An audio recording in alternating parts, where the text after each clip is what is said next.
All right, folks, as you can see on the Weather Channel, that is the big story again.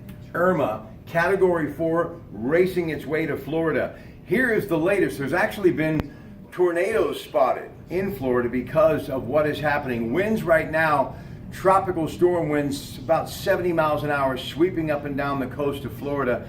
And Governor Rick Scott is concerned about a storm surge. Now, what that means, it could flood the entire west coast of Florida and have waves anywhere from 6 feet to 12 feet high. This is a deadly situation. There could be millions without power. Florida is in lockdown right now, and this storm should hit around noon today. And of course, CBS Radio News throughout the day, top and bottom of the hour, we'll have the latest with me, Rob Pratte, for this Sunday morning on KDKA. The president is tweeting, speaking up, and standing up for government officials. He knows all too well about Florida, being a resident there, and more importantly, the funding. He is already thinking ahead of what he can do to help expedite the money that is going to be necessary if this storm lives up to what we have been talking about for the last couple of days. So a lot to talk about. And even FEMA Director Brock Long has said if you're in the Keys, you're on your own. So please stay with us throughout the morning for the latest on Hurricane Irma, still a Category 4 storm.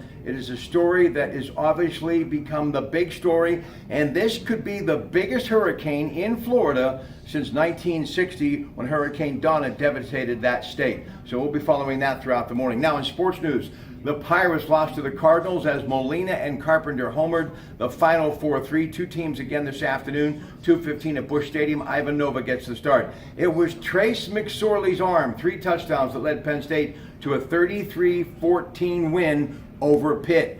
Sloane Stephens wins the U.S. Open. It's Rafael Nadal and Kevin Anderson later today. But we're going to be focusing on the Steelers because they're at First Energy Stadium taking on Cleveland to begin their season. And of course, we will preview it all coming up later today on the Coons Market Black and Gold Sunday Show. All of this, your weekend magazine, and of course the AccuWeather. Rob Pratte Sunday next on News Radio 1020 KDK. Good morning.